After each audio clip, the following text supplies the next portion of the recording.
जय श्री राधे। आज का ज्ञान, आज का सत्संग परम पूज्य हनुमान प्रसाद पोद्दार जी महाराज की पुस्तक शांति की सरिता से। मन में निश्चय कर लें, भगवान मेरे हैं, मैं भगवान का। फिर चमत्कार देखें। परम पूज्य कहते हैं, बड़ा सुंदर भाव है, भगवान की आप पर बड़ी कृपा है, इसमें कोई संदेह नहीं।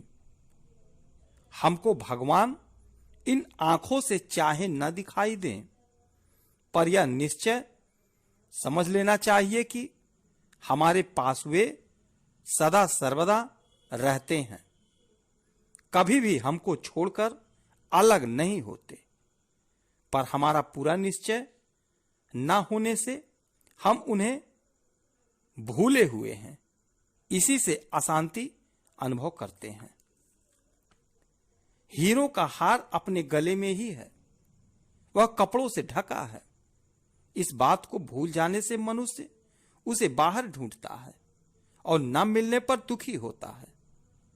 जब याद आ गया, कपड़ा हटाकर देख लिया कि हार मिल गया। इसी प्रकार भगवान सदा सर्वदा हमारे साथ हैं, हृदय में विराजमान हैं। विश्वास कीजिए, वे सदा साथ रहते हैं। इसके बाद निश्चय होगा कि रहते ही हैं। अतएव उनकी इच्छा होगी तब दिखने भी लगेंगे, यह उनकी इच्छा पर छोड़ दीजिए। वे सदा साथ रहते हैं, यही क्या उनकी कम कृपा है। उनकी यदि स्वप्न में भी झांकी होती है तो यह हमारा बड़ा सौभाग्य है, यह उनकी महती कृपा है। कदाचित ऐसी बात ना जचे, यद्यपि है तो यह परम सत्य ही। तो उनके न मिलने से, उनके वियोग में, विरह में जो उनका पल पल में स्मरण होता है, यह क्या कम सौभाग्य है। इसमें क्या उनकी कम कृपा है। वे नहीं चाहते तो न मिले, न दर्शन दें, बड़े से बड़ा दुख दें, पर वह दुख यदि नित्य उनका मधुर मधुर स्मरण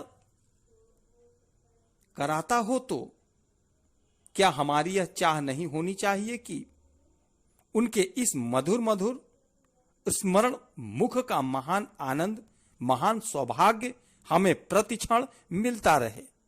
फिर वह चाहे वियोग जनित दुख से ही मिलता हो। वह दुख वस्तुतः परमानंद स्वरूप है, जो नित्य निरंतर प्राण प्रियतम प्रभु की स्मृति कराता है। मन में निश्चय कर लेना चाहिए कि भगवान मेरे हैं और मैं भगवान का हूं। जब तक शरीर में अहंता और शरीर संबंधी प्राणी पदार्थों में ममता रहती है, तब तक साधना आगे बढ़ती नहीं। दिन रात प्राणी पदार्थों में राग द्वेष बना रहता है। इसलिए या तो शरीर एवं संसार को असत समझकर अहंता और ममता मिटा दी जाए, अथवा बहुत ही सरल सरल दूसरी चीज यह है कि मैं को भगवान का दास बना दिया जाए। अर्थात मैं ना तो शरीर हूं और ना कुछ हूं, मैं एकमात्र उन्हीं का दास हूं और सारी ममता, सारे मेरेपन को भगवान में लगा दिया जाए। अर्थात कोई भी प्राणी पदार्थ मेरा नहीं, एकमात्र भगवान ही मेरे हैं, भगवान के चरण कमल ही मेरे हैं, मैं उनका और वे मेरे। तब फिर अपने आप ही सारी अशांति, सारे दुख दोष दूर हो जाएंगे। उनका अनंत सुखमय स्मरण आपका जीवन बन जाएगा। इसमें भी पहले विश्वास करना होगा कि मैं उनका ही हूं और वे मेरे हैं। इसके बाद निश्चय होगा कि अवश्य ही हैं। फिर अनुभूति होगी और यह अनुभव हो जाएगा कि मैं उनका ही हूं और वे मेरे हैं, वे ही मेरे हैं। एक भक्त ने बड़ा सुंदर अपना परिचय दिया है। मैं ना तो ब्राह्मण हूं, ना क्षत्रिय हूं, ना वैश्य हूं, ना शूद्र हूं, ना ब्रह्मचारी हूं, ना गृहस्थ हूं, ना वनवासी हूं और ना सन्यासी हूं, किंतु अखिल परमानंद परिपूर्ण अमृत सागर स्वरूप श्री गोपीपति श्री कृष्ण के चरण कमल के दास के दास का अनुदास हूं। इस प्रकार जब भगवान मैं और मेरे भगवान बन जाते हैं, तब ना तो कोई जगत से संबंध रह जाता है और ना जगत से कोई आशा ही रह जाती है। फिर यदि जगत का संबंध रहता है तो वह प्रभु के मधुर संबंध को लेकर ही रहता है, कि किसी ममता, आसक्ति, आशा, आकांक्षा को लेकर नहीं। हर समय, हर जगह, हर अवस्था में प्राणधन प्रभु की स्मृति और उनकी उम्दाकारणी पावन झांकी होती रहती है। नित्य निरंतर प्रतिक्षण उनकी सेवा का सुअवसर सौभाग्य मिलता रहता है। कोई काम ऐसा होता ही नहीं जिसमें उनकी सेवा न बनती हो।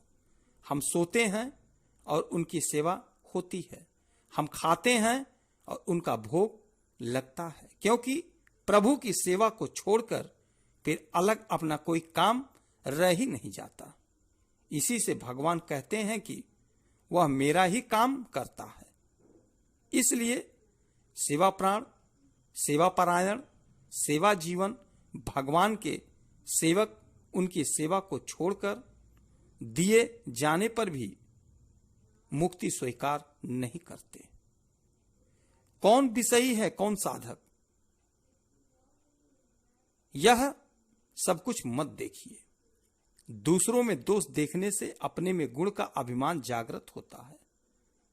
जो भगवान की ओर से वृत्ति को हटाकर सब लोगों में दोष दर्शन में ही लगा देता है और इससे चित्त में एक नई ज्वाला और नई अशांति उत्पन्न हो जाती है। सब भगवान के हैं, यही समझिए। भगवान के अनुग्रह का आश्रय रखिए। उनकी कृपा से सारे विघ्न टल जाएंगे, अवश्य ही टल जाएंगे। भगवान का प्रसाद आपको बड़े बड़े विघ्नों के सरदारों का सिर कुचलकर आगे बढ़ा ले जाएगा। ब्रह्मा जी ने कहा है, प्रभु आपके द्वारा सुरक्षित होकर वे बड़े बड़े विघ्न डालने वाली सेना के सरदारों के सिर पर पैर रखकर निर्भय विचरते हैं। यह सत्य है कि वातावरण का अच्छा बुरा असर मन पर पड़ता है और यह भी सत्य है कि मन के विकारों को, दुर्बलताओं को तथा दोषों को दूर करने एवं भगवान के प्रति दृढ़ विश्वास आस्था उत्पन्न करने के लिए सत्संग की आवश्यकता है। अतएव सत्संग की इच्छा तथा सत्संग की प्राप्ति के लिए प्रयत्न भी करना चाहिए। परंतु इतने पर भी यदि बाहरी सत्संग ना मिले तो सत्संग के लिए व्याकुल रहते हुए भी इससे भी भगवान का मंगल विधान मानना चाहिए। वे प्रभु तो कभी अलग होते ही नहीं, वे स्वयं ही ऐसी स्थिति उत्पन्न कर देंगे जिसे सत्संग से बढ़कर लाभ उस विपरीत वातावरण में ही हो जाएगा। वे चाहेंगे तो सत्संग का सुअवसर बना देंगे, किसी संत को भेज देंगे या स्वयं ही प्रकट होकर अथवा अप्रकट रूप से समस्त विकारों, दुर्बलताओं तथा दोषों को हर कर उसे भली भांति अपना लेंगे। जरा भी निराश ना होकर सदा सर्वदा भगवान की कृपा पर विश्वास रखना चाहिए और सर्वत्र सदा उनकी कृपा को देखते रहना चाहिए। भगवान की कृपा का अटल अडिग विश्वास बना रहे, ऐसी आपकी चाह बहुत उत्तम है। भगवान हमारी प्रत्येक चाह को जानते हैं। विश्वास रखिए, वे सच्ची चाह को पूरा भी करते हैं। भगवान का तो स्वभाव ही दीन हितकारी है। वे सदा ही दीनहीन मलिन पामर जनों पर सहज प्रीति करते आए हैं। आप क्यों मानते हैं कि आप पर भगवान की अनंत और असीम कृपा नहीं है? आपको निश्चय मान लेना चाहिए कि आप पर भगवान की अत्यंत और असीम कृपा है। वह कृपा आपको दिखती नहीं। इससे क्या हुआ? भूख प्यास आंख से दिखती है क्या? मन के हर्ष विषाद आंख से दिखती है क्या? पर जरा गहराई से विचार कीजिए। यदि आपके मन में अडिग और अटल कृपा पर विश्वास की चाह होती है, आप निरंतर उनका मधुर स्मरण करना चाहते हैं, आप सदा सर्वदा प्रभु को अपने हृदय में बसाना और स्वयं उनके हृदय में बसना चाहते हैं, आपको उनकी चर्चा से रहित बातें अच्छी नहीं लगती, आपको उनकी मधुर लीला की चर्चा के बिना चैन नहीं पड़ता, आप सदा सर्वदा उनकी ही सन्निधि में रहना चाहते हैं, यह क्या उनकी प्रत्यक्ष कृपा नहीं है? इस युग में कितने आदमी ऐसे हैं जिनके ऐसे भाव हैं? अतएव आप विश्वास कीजिए, फिर अनुभूति भी हो जाएगी। पर यदि सांसारिक विघ्नों का अवसान ना हो, विघ्न पर विघ्न आते रहे, तो उसमें भी प्रभु की मंगलमयी कृपा का ही दर्शन करते रहिए। यह समझिए कि मेरी सारी सांसारिक शक्ति का नाश करने के लिए ही प्रभु की महती कृपा विघ्नमयी भीषण मूर्ति धर कर पधारी है। प्रभु अब मेरी सारी आशा आसक्ति और कामना वासना का शीघ्र ही नाश करना चाहते हैं। अतः अब तो और भी जोर से लगाकर उनका स्मरण करूं। मतलब यह है कि उनके मंगल विधान में सर्वथा विश्वास कीजिए और उनकी भेजी हुई प्रत्येक परिस्थिति से लाभ उठाइए। यह परम सत्य है कि वे प्रत्येक परिस्थिति हमारे लाभ के लिए ही भेजा करते हैं। हाँ, परिस्थिति वैसे ही अलग अलग होती है जैसे निपुण वैद्य का विभिन्न प्रकार से रोगियों के लिए विभिन्न प्रकार की चिकित्साओं का चुनाव और प्रयोग हो सकता है। कोई औषधि मीठी हो, भरपेट भोजन मिलता हो और आराम कराया जाता हो, एवं कोई औषधि अत्यंत कड़वी हो, कहीं अंग अच्छेदन भी हो और कहीं लंबे उपवास की ही व्यवस्था हो, पर दोनों ही स्थिति में विधान होता है रोग नाश के लिए ही।